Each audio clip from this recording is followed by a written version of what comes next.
नमस्कार, मैं हूं नीलू। तो इजराइल जिस तरह से लगातार हमास के ऊपर हमले कर रहा है, अब हमास ने इसे लेकर इजराइल को एक बड़ी चेतावनी दे दी है। उसने कहा है कि देखिए, अगर इसी तरह से इजराइल के हमले जारी रहेंगे तो फिर हमारी तरफ से जितने भी बंधक हैं उन्हें ताबूत के साथ इजराइल भेज दिया जाएगा। आप इस धमकी या इस चेतावनी को आप किस तरह से देखते हैं और सारी तरफ इसे किस तरह से देखा जा रहा है? बातचीत करने के लिए मयंक मेरे साथ जुड़ गए हैं।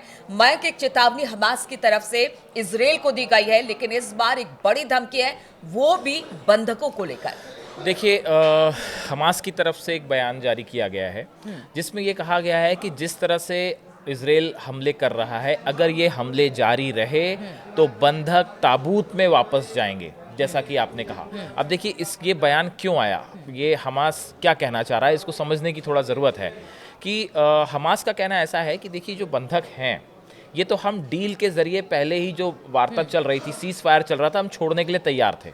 लेकिन अब आप जिस तरह से हमले करके इन बंधकों को छुड़ाने की कोशिश कर रहे हो, जिस तरह से नेतन्याहू और इजराइल अपनी फोर्सेस के दम पे इनको छुड़ाने की कोशिश कर रहे हैं, हमास का कहना है कि जिस तरह से आप बम्बार्डमेंट कर रहे हो गजा में, इन हमलों में ही ये बंधक मारे जा सकते हैं।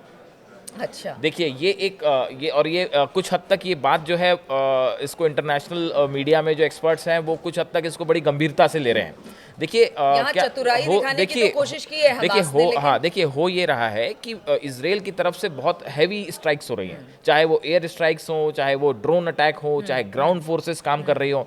तो अब ये जो हमले हो रहे हैं, इनमें अगर मान लीजिए किसी जगह पे जहाँ पे बंधक रखे हैं हमास ने, हालांकि अभी तक इजराइल को इसकी कोई भनक ही नहीं है कि वो बंधक कहाँ है, वो पिछले 17 महीने से बंधकों के बारे में कोई जानकारी नहीं है। लेकिन हमास का कहना ऐसा है कि देखिए, आप जो बम बरसा रहे हैं हमारे ऊपर, अगर ये बम उस जगह पे गिर जाते हैं जहां पे बंधक रखे गए हैं, तो इसके जिम्मेदार फिर आप होगे। तो एक तो संदेश इसमें ये है, और दूसरा संदेश ये दिया गया है कि जिस तरह से आप हमले कर रहे हैं, 850 से ज्यादा फिलिस्तीनियों की मौत हो चुकी है पिछले कुछ दिनों के अंदर इजराइल की स्ट्राइक्स में। अगर ये हमले नहीं रुकते हैं तो फिर बंधक आपको ताबूत में वापस पहुंचा दिए जाएंगे।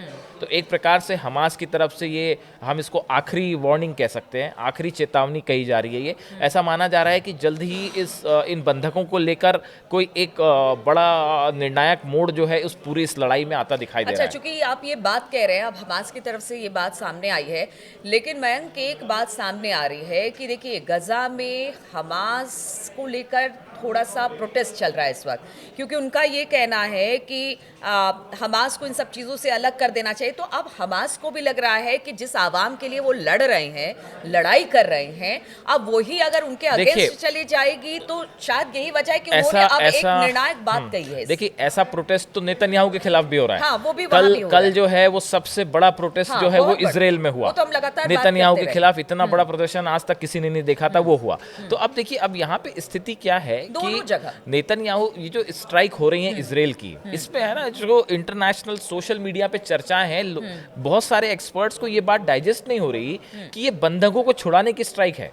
बहुत से लोग ये कह रहे हैं कि जो ट्रंप का प्लान था कि भाई गजा से फिलिस्तीनियों को यहाँ से हटाया जाए, तो ये जो स्ट्राइक्स हो रही हैं, क्या ये उसी को एग्जीक्यूट करने की कोशिश है? ये आपने बड़ी देखिए, अभी इजराइल के जो डिफेंस मिनिस्टर हैं, उनका एक बयान आया कि भाई अगर आप बंधकों को नहीं छोड़ते हैं तो हम फिलिस्तीनियों को हटाने का सिलसिला जारी रखेंगे और एक बड़े एरिया में और हम जो है अपनी फोर्सेस भेज देंगे। तो देखिए, कुल मिला के ये है कि अगर हमास के साथ, हमास तो टारगेट है ये कह के कि ठीक है आतंकी संगठन है, लेकिन कहीं ना कहीं जो पीछे की मंशा है उसको, तो उसको लेके एक्सपर्ट्स का ये मानना है कि जो ट्रंप का प्लान था, इसी को तो कहीं एग्जीक्यूट नहीं कर रहे नेतन्याहू, जो है स्ट्राइक्स कर करके अपनी फोर्सेस वहां भेज के एक बड़े स्तर पे गजा की जमीन को हथियाना चाह रहे हैं, वहां पे परमानेंटली सेटल होना चाह रहे हैं, और अमेरिका की तरफ से उसको बैकअप है। आप खुद सोचिए, जब सीज फायर से बंधक छूट रहे थे, आप किसी चीज को अगर वार्ता करके छुड़ाना चाहते हो, आप अगर वहां वाकई पीस चाहते थे, भाई हमास तो इस बात के लिए भी डिसार्म के लिए भी, जो इजिप्ट का प्लान था उसमें यही था प्लानिंग कि भाई हमास जो है वो गजा से हट जाएगा। बिल्कुल, हाँ। सत्ता जो है वो गजा के लोगों, हाँ। फिलिस्तीन के लोगों के हाथ के में हाथ होगी और इसको हमास को डिसआर्म कर दिया जाएगा। ये हथियार छोड़ने के लिए तैयार थे। तो बात तो एक परमानेंट पीस की तरफ बढ़ रही थी, बंधक छूटे जाने थे, लेकिन सेकेंड दौर की बातचीत क्यों नहीं हो पाई? क्योंकि नेतन्याहू ने अपनी नई शर्तें लगा दी उसमें। वॉर स्ट्रेटेजी माने कि बिल्कुल पहले वॉर स्ट्रेटेजी है, पहले बिल्कुल। बातचीत कर ली गई, जब लगा कि देखिए, बातचीत से अब कुछ नहीं होगा तो अब हार्ड स्टेप देखिए, कुछ एक्सपर्ट्स का कहना है, हमारी राय नहीं है, कुछ एक्सपर्ट्स अपनी राय रख रहे हैं, जो उनका ये कहना है कि अगर ये सीज फायर हो जाता और परमानेंट पीस अगर गजा में हो जाती तो नेतन्याहू इजराइल का प्रभाव गजा के ऊपर से हमेशा के लिए खत्म हो जाता। वो अपना प्रभाव उस जगह से खो देते। जो एक बढ़िया, एक गजा को लेके एक बड़ा प्लान है, चाहे इनके दिमाग में हो चाहे अमेरिका के पास हो, वो एग्जीक्यूट नहीं हो पाता। तो इसीलिए ये स्ट्राइक्स की गई। ये बंधकों को छुड़ाना, पूरा इजराइल चिल्ला रहा है अंदर से कि भाई बंधकों का क्या, आप जो हमले कर रहे हैं, आपने फिर से 900 फिलिस्तीनी मार दिए, लाभ क्या हुआ उससे, आपको क्या मिला? आप हिजबुल्लाह लेबनान के साथ लड़ रहे हो, आप जो है गजा में लड़ाई चल रही है, हुती अलग मिसाइल बरसा रहा है, तो आपको हासिल क्या हुआ?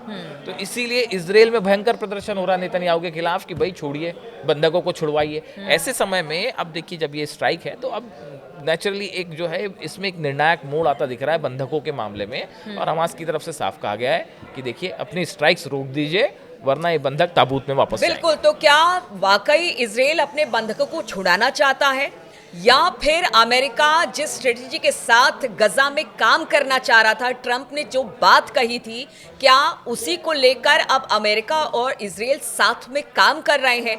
बहुत सारे सवाल हैं अब गजा पट्टी को लेकर या फिर फिलिस्तीनियों को लेकर। अमेरिका और इजराइल की क्या भूमिका रहेगी, हमास इसमें अपनी क्या भूमिका अदा करेगा, इस पर लगातार हमारी नजर बनी रहेगी। आप बने रहिए हमारे साथ।